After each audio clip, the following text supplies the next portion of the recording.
29 March 2025 થી શનિ આવશે મીન રાશિમાં। તો તમારી રાશિ પર 2025માં કેવો રહેશે હવે શનિ ગોચરનો પ્રભાવ? નમસ્કાર મિત્રો, અંબા એસ્ટ્રોલોજી ગુજરાતી ચેનલમાં આપ બધાનું હાર્દિક સ્વાગત છે। આ વિડીયોમાં આપણે ચર્ચા કરીશું સિંહ રાશિ તથા કન્યા રાશિના જાતકોની। મિત્રો, ન્યાયાધીશ શનિ ગ્રહનો ગોચર લગભગ 2.5 વર્ષ સુધી એક રાશિમાં હોવાના કારણે સૌથી વધારે લાંબા સમય સુધી એક રાશિમાં શનિદેવ ગોચર કરે છે, જેનો પ્રભાવ બધા જ લોકો ઉપર પડે છે।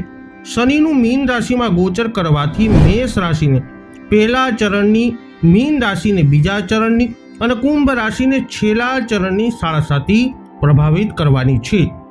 જ્યાં સુધી શનિની નાની પનોતીની વાત છે, તો હવે સિંહ રાશિ અને ધનુ રાશિ પર એ શરૂ થઈ જશે। 22 ફેબ્રુઆરી 2025ના શનિ મહારાજ અસ્ત અવસ્થામાં આવશે અને જ્યારે 29 માર્ચ 2025ના દિવસે મીન રાશિમાં પ્રવેશ કરશે તો અસ્ત અવસ્થામાં જ હશે અને ત્યાં 31 માર્ચ 2025ના દિવસે ફરીથી ઉદય અવસ્થામાં આવશે। તો આવો જાણીએ તમારી રાશિ પર કેવો રહેશે શનિ ગોચરનો પ્રભાવ। આ વિડીયોમાં અંત સુધી અમારી સાથે જોડાયેલા રહેજો। શરૂઆત કરીશું આપણે આ વિડીયોમાં જેમના નામના અક્ષરો હોય છે મ અને ટ, સિંહ રાશિના જાતકોથી। સિંહ રાશિના લોકો માટે શનિ 6ઠા અને 7મા ભાવના સ્વામી થઈ અને આ સમયમાં તમારા 8મા ભાવમાં હવે પ્રવેશ કરશે, જેનાથી સિંહ રાશિના લોકો માટે કંટક શનિની ઢૈયા શરૂ થઈ જશે। આ શનિ ગોચર 2025 દરમિયાન તમારે તમારા આરોગ્ય ઉપર ખાસ ધ્યાન દેવાની જરૂરત પડશે, કારણ કે આ સમય કોઈ લાંબી બીમારીનો હોઈ શકે છે।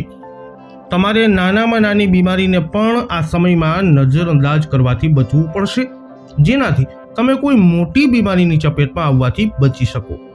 સિંહ રાશિના જાતકો, આ દરમિયાન તમે તમારી ઉધારી ચૂકવવામાં સફળ થઈ શકશો। તમે પૂરી મહેનત કરશો કે આ સમયે તમારી ઉપર જેટલી ઉધારી છે એ ભરાઈ જાય।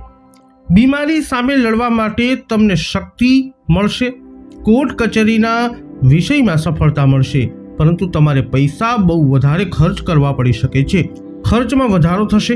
સસુરાલવાળા લોકો સાથે તમારી મુલાકાત વારંવાર થશે અને કોઈ ખાસ મુદ્દા ઉપર એમની સાથે વાતચીત થઈ શકે છે।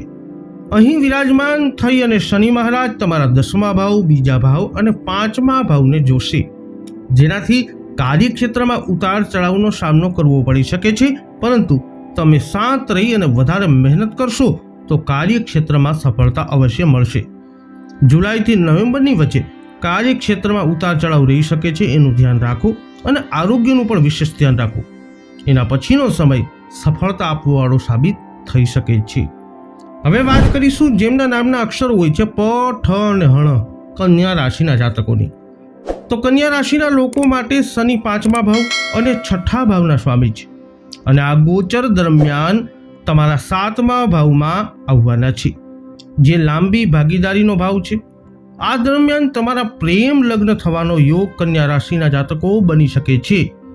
જો તમે કોઈને પ્રેમ કરો છો તો તમારો પ્રેમ સફળ થઈ શકે છે અને તમારો પ્રેમ લગ્નમાં પણ ફેરવાઈ શકે છે।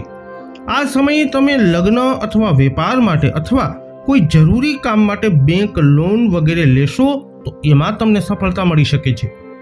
આ દરમિયાન વ્યવસાયિક ભાગીદારીથી પોતાના સંબંધોને સુધારવા ઉપર ધ્યાન આપો। અહીંથી વિરાજમાન શનિદેવ તમારા 9મા ભાવ, પહેલા ભાવ અને ચોથા ભાવ ઉપર દૃષ્ટિ કરશે, જેનાથી લાંબી યાત્રાઓના યોગ બનશે। યાત્રાઓ થકાવટ ભરી હોઈ શકે છે, પરંતુ તમારા મનને સુકૂન પણ આપી શકે છે। પરિવારના લોકોમાં શાંતિની કમી જુલાઈથી નવેમ્બરની વચ્ચે જોવા મળી શકે છે, જેનાથી ઘરનું વાતાવરણ કમજોર દેખાઈ શકે છે, એટલે આ દરમિયાન તમારે ધીરજપૂર્વક કામ કરવું પડશે। આ ગોચર લાંબા રોકાણ અને વિદેશ વેપાર માટે સારો સમય છે। લગ્ન સંબંધમાં ઉતાર ચઢાવની સ્થિતિ તમને પરેશાન કરી શકે છે, એટલે તમારા સંબંધોમાં સાચા અને ઈમાનદાર રહેજો, એટલે તમારું લગ્ન જીવન સુખી બનેલું રહી શકે। તો સિંહ તથા કન્યા રાશિના જાતકો, 29 માર્ચ 2025થી શનિ આવશે મીન રાશિમાં અને તમારી રાશિ પર કંઈક આવો કરશે પ્રભાવ। આ વિડીયો અંગેના તમારા અભિપ્રાય, તમારા મંતવ્ય કોમેન્ટ કરી અને અમને અવશ્ય જણાવજો। વિડીયોને લાઇક અને શેર કરજો। જ્યોતિષીય માર્ગદર્શન મેળવવા માટે તમે અમારો સંપર્ક કરી શકો છો। ફરી મળીશું નવા વિડીયોમાં। જય અંબે।